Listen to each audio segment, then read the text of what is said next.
Hey guys, it's Dustin Maher with Fit Moms for Life, and I've got a big treat. I've got Beth Botsford. She's a two-time gold medal Olympian. This is my first time ever holding medals from the Olympics. It's pretty sweet. And she just moved here from Boston, is it? I was actually living in New Zealand before I moved here, but I'm originally from Baltimore. Okay.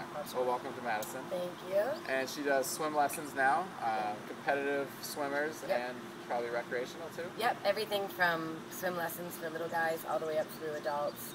And then I have a bunch of triathletes that I do with stroke technique, and I have a bunch of competitive swimmers that we just do stroke technique and biomechanics of stroke and stroke analysis. Cool. All that fun stuff, So she definitely knows her stuff, and I'll give you guys her email or contact info at the end if you guys do want to work with her. So I explained a little bit to Beth what we're going to be doing, called the 22, or it's going to be 22 days, but Unleash the Olympian Within, and it's going to be an exciting 22 days transformation, and I'm trying to just get into the mindset of an Olympian. So why don't you first just kind of explain a little bit your history with swimming, and how you got these. Yeah. Well, first of all, when I swam in Atlanta, I was 15. So when I made the team, I was 14 years old. And I came from a really prestigious program back on the East Coast. I'm just going to wear that. There you go. North Baltimore Aquatic Club. And it was a program that basically had lots of Olympians and world records before me. Lots after me, same program and coaching as Michael Phelps, if you know him. So just a really prestigious program, very tuned into the technique of stroke, and then very tuned into what it actually takes to get to a certain level. So very realistic with the commitment that it requires. They didn't do a lot of sugarcoating for many things, which I personally agree with, and I'm thankful for. They didn't do a lot of sugarcoating with things. If you want to get to a certain level, this is what you need to do. If you don't want to get to a certain level, this might not be the program for you.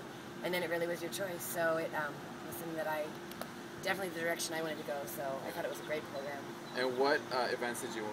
100 meter backstroke was my individual, which is, it says it right there. And then the medley relay, I did the backstroke leg. Okay, cool. The medley relay. So we're going to be filming two parts to this video. The first part is going to be on mindset mostly, and then the second part is going to be on kind of actually what you've done from a training standpoint, and then a little tease.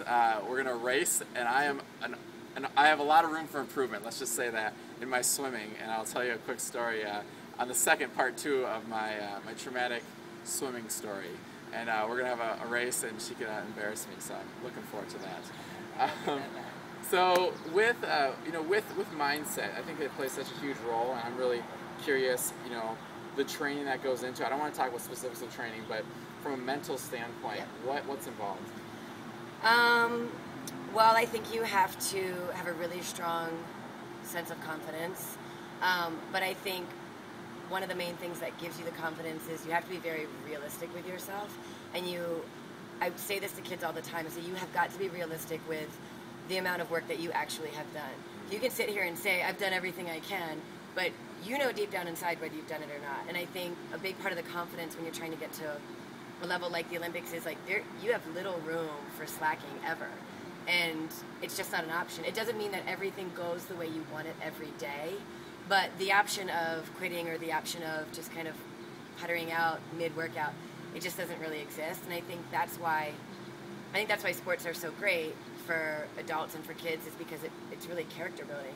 Because in the real world, sports aside, you can't just go through life and do things halfway and then quit. It's just it doesn't get you anywhere, And so I think you have to have a really keen sense of nerves or fear, and then I think you have to be able to identify what actually causes them, and then I think you have to be really keen on being able to control that. Everybody gets nervous. Everybody gets anxious, everybody gets butterflies, everybody's a little bit fearful of something, but the difference between, I guess, like the average person and an elite athlete or someone at a different level is, you can acknowledge them and learn how to control them, or you acknowledge them and learn how to stop them before they get the better of you. Right. And I think that's a big thing. That's probably a huge part of it. One thing that I've seen and people have asked me about is, in my workouts and our workouts that we do, in class, we push them very hard. They're going to their max, and you know, just to get that little extra, you know, your body can do it, but your mind tells you no. Right. What sorts of things do you think about when trying to get that body to keep going when it says not to? The end result.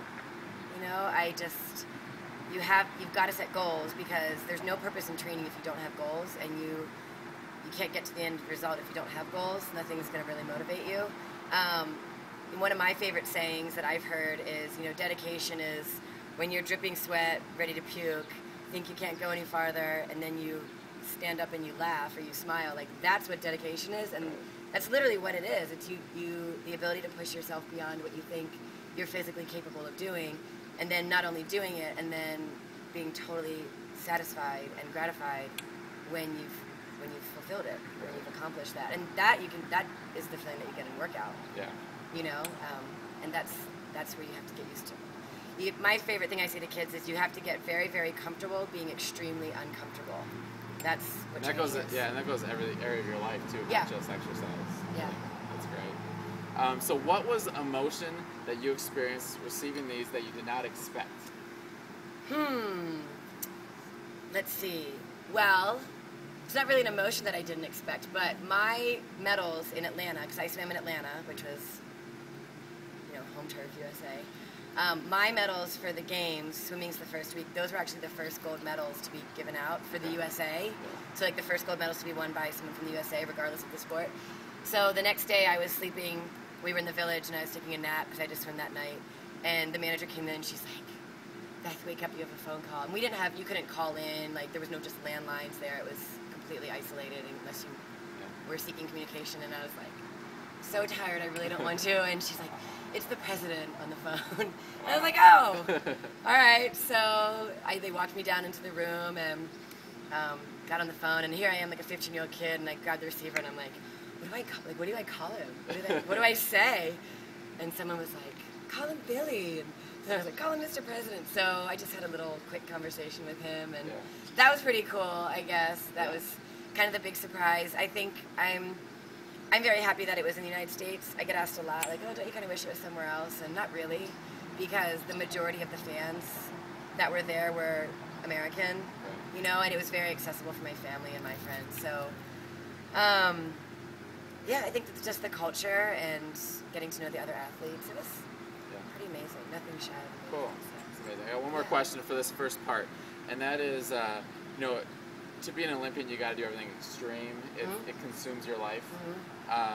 You know, my clients, we've got other things that we want to do besides being an Olympic athlete. But how do you balance life now? I guess too. You know, you're no longer competing, and how do you teach your clients to balance things? I think the biggest thing to keep in mind is that you're going to go on and either become something other than an athlete, or you already are something other than an athlete. I know for me, I never once identified my successes and my failures based on what happened in the pool. I think that was a big thing. I think that's extremely important. I think... So just go on off of that, like, so, you know, we should not identify ourselves by the size of our jeans or by how many push-ups we can do. You know, I think that's kind of the correlation. Yeah, and it's the progress. It's about keeping perspective and tracking progress. And that's really, I mean, that's the thing, and you've got to have normalcy and you have to have balance. I don't think there's anything wrong with dedication, but there's a difference between dedication and complete consumption, you know, and you have to be well balanced. So, and you can't let what happened last be the last defining thing for you. You know, I was a swimmer, or swimming was a part of my life. Swimming was not all I was ever going to do with my life, you know. Yeah, you see a lot of athletes struggle with that once they retire. Tons. I'm surprised. That's probably one of the biggest things, because I went to Arizona after this, and lots of really good athletes that came out of there, like really great softball players and baseball players and even some football players and basketball players. And even in swimming, which is not a major money-making sport, you know, but I'm shocked at the inability to adjust because you can't identify with anything else. And I think a lot of that comes on the shoulders of the parents. I think if you're raising children, you need to make it very clear. We love you because you're our child. We don't love you because you're a great athlete. I think they need to be told, you know, they need to be nourished in the way of what do you want to be when you grow up. other than an athlete. Like, what do you want to be? What do you want to study when you go to school?